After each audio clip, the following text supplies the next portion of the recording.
मेरा नाम डॉक्टर उदय शाह है और 95 में मैंने अपने 5.5 साल का मेडिकल एजुकेशन पास करने के बाद मैंने 3.5 साल मेडिकल प्रैक्टिस की और उसमें कंक्लूजन निकाला कि काफ़ी चीज़ें साइकोसोमेटिक होती है मोर देन 80 to 90% केसेस में, और इसलिए हमने साइकोलॉजिकली पेशेंट्स को ट्रीट करना शुरू किया। उसके बाद एक कंक्लूजन आया कि काफ़ी हमारी पर्सनालिटीज़, हमारे जो माइंड सेट्स है वो पास्ट लाइफ से जुड़े हुए रहते हैं, और जब तक हम उसी करेक्ट नहीं करते तब तक हम प्रेजेंट लाइफ में अपने इश्यूज़ को सॉल्व नहीं कर पाते। ऐसे करके मैंने 125 थेरेपीज़ के ऊपर रिसर्च किया और करते करते हमने 26,000 पेशेंट्स का जो रिसर्च डेटा बनाया है उसमें ये कंक्लूजन अल्टीमेटली मिला है कि जो भी हमारे करंट के इश्यूज़ हैं वो पास्ट लाइफ की कुछ पैटर्न पर्सनालिटीज़ की होती है, और कुछ हमारे पेरेंट्स के जो बिलीफ सिस्टम है जो हमें तकलीफ़ देते हैं, और कुछ जेनेटिक्स इश्यूज़ होते हैं जैसे cancer, diabetes, hypertension, blood pressure, obesity, जो हमें कैरी फॉरवर्ड होते हैं थ्रू हमारे फैमिली हेरिडिटरी कैरेक्टर्स। तो उस पैटर्न्स को जब तक हम क्योर नहीं करते, हम हील नहीं करते, तब तक हम उनको परमानेंटली ठीक नहीं कर पाते। तो ये रिसर्च हमारे साई करुणा मिशन के थ्रू हमने 92 से स्टार्ट किया थ्रू कैंसर पेशेंट, और आज हमने काफ़ी सारे बीमारियों के ऊपर उसका क्योर अचीव किया है।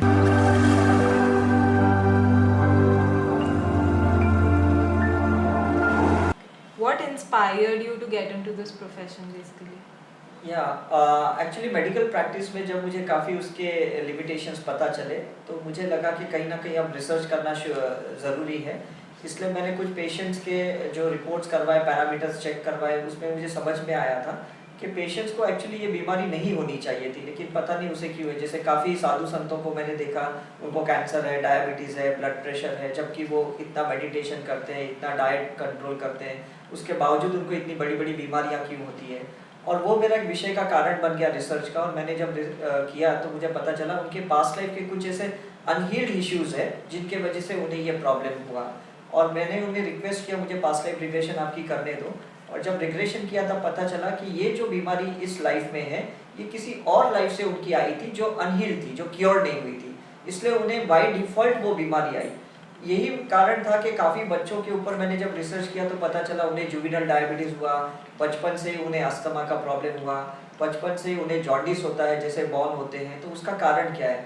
और उससे पता चला काफ़ी जेनेटिकल पैटर्न्स होती हैं बच्चों की, पेरेंटल इश्यूज़ होते हैं, और काफ़ी बच्चों की भी पास्ट लाइफ की इम्प्रिंट्स जो वो ले आए, जो डीएनए में थी, और उसके वजह से वो पीड़ित थे। ये मेरा मेन कारण था पास्ट लाइफ रिग्रेशन का। Sir, what is past life?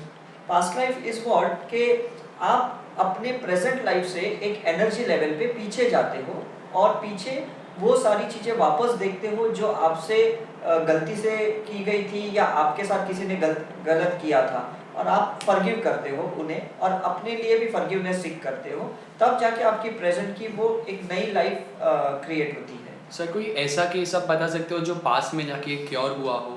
या ऐसे काफ़ी केस थे, हमने मोर देन 2600 पेशेंट्स के ऊपर रिसर्च किया। उसमें एक केस ऐसा था जिसमें एक 6 साल के बच्चे को कंजेनिटल हार्ट डिजीज़ थी, उसके हार्ट में होल था, और 3 बार उसकी चेन्नई में कार्डियक सर्जन ने ऑपरेशन की थी, लेकिन वो बच्चा कुछ महीनों के लिए ठीक होता था, वापस उसके हार्ट में होल हो जा रहा था। उसका 2D एको टेस्ट बार बार करवाया था। पेरेंट्स जब मेरे पास आए थे पास्ट लाइफ रिग्रेशन की वीडियो देख के, तब उन्होंने ये मुझे क्वेश्चन किया मेरे बच्चे को ये तकलीफ़ क्यों है।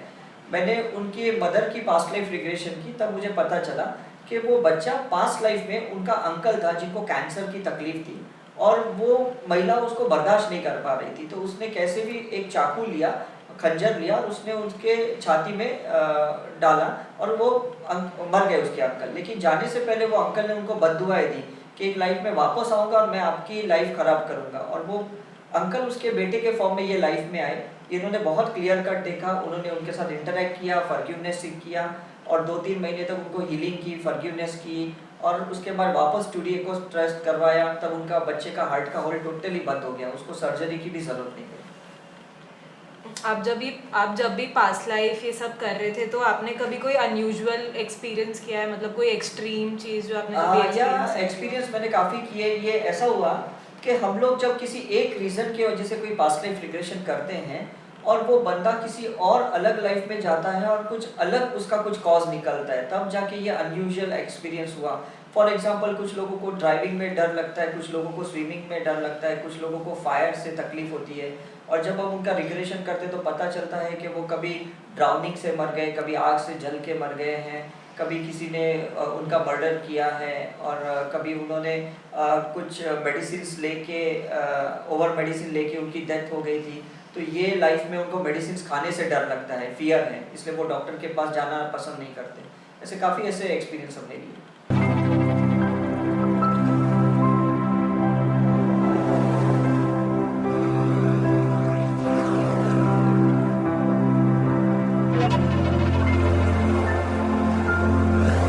ब्लिस फीलिंग आ रही थी, एकदम ब्लिसफुल फीलिंग। मुझे वेरी नाइस, कोई थॉट्स ही नहीं आ रहे थे। Very nice. जरूरी नहीं कि हमें पास्ट लाइफ में कोई पास्ट दिखना ही है। राइट होगी। और जब मैं वो ट्राई कर रही थी तो बॉडी बहुत हीट फील हो रही थी। बहुत? जब मैं वो ट्राई नहीं कर रही थी तो बॉडी बहुत ठंडा और हैप्पी फील कर रही थी। ओके। जब मैं वो ट्राई नहीं कर रही थी और जब मैं देखने का ट्राई कर रही हूँ तो हाँ। कौन है क्या है वो आजू बाजू बॉडी बहुत heat. Hello, my name is Vishal और मैंने काव्या जी का पास्ट लाइफ रिग्रेशन किया था। फर्स्ट टाइम इनका पास्ट लाइफ रिग्रेशन हुआ है, तो मैं इनसे कुछ पूछूंगा इनके एक्सपीरियंस क्या है। तो काव्या जी, मुझे ये बताइए कि आपका जो फर्स्ट टाइम पास्ट लाइफ हुआ है आज, तो आपको कैसे फीलिंग हो रही थी, आपकी बॉडी मूवमेंट्स, और आपको क्या क्या दिख रहा था? लाइक जब मैं आपने मेरा PNR किया उस टाइम पे मेरे बॉडी में काफ़ी वाइब्रेशंस फील हो रहे थे। कुछ देर के लिए बॉडी नम हो गया था, फिर कुछ देर के लिए बॉडी स्टिफ भी हो रहा था, हैवी फील हो रहा था। उसमें कुछ कनेक्शन दिख रहा था कि नहीं? कैसा आपको क्या महसूस हो रहा है कि हाँ, all this 3 lives are connected to each other या डिफरेंट? थोड़ा सा different because it was in a room where there were paintings of a dancer, a lady dancer, Okay. and the other 2 lives were like kind of a gurukul where there is a teacher who is preaching the students about the soul evolution, about the cycle of soul evolution. So when you were going into the past life, you were seeing the images or senses, or you were actually seeing the video? The first life it was like पहले मुझे images दिखे about the paintings and then images darkness में चले गए थे and I heard the sound of घुंघरू and tabla and all that. But in the second life it was like a continuous video going on, and even in the third life it was like a video.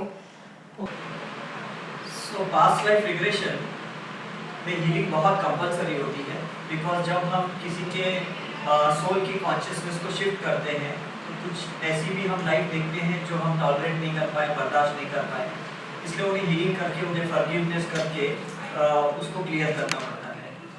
दूसरी बात, past life regression में एक चीज़ है कि जो भी आपकी imprints है, सोल इम्प्रिंट्स है, जो आपकी DNA की इम्प्रिंट्स है, माइट भी वो प्रेजेंट लाइफ के लिए अच्छी नहीं हो सकती है, लेकिन वो देखने के बाद और उसको हीलिंग करने के बाद आप काफ़ी अपनी लाइफ को चेंज कर सकते हो, अपनी लाइफ को अपग्रेड कर सकते हो। हम लोग ने काफ़ी बार देखा है पास्ट लाइफ रिग्रेशन के साथ कभी कभी इंसान चैनलाइज हो जाता है। अब ये चैनलाइजिंग क्या है? चैनलाइजिंग मतलब हम जिस गुरु को मानते हैं, जिस भगवान को मानते हैं, हम कुछ देर के लिए उनसे कनेक्ट हो जाते हैं, हायर मास्टर से, और उनसे हमें अच्छे अच्छे मैसेजेस मिलते हैं, और वो मैसेजेस हमें प्रेजेंट लाइफ के लिए बहुत काम आते हैं ताकि हम अपने लाइफ को प्रोग्रेस कर पाए, हम अपने आप को और आगे ले जाएं।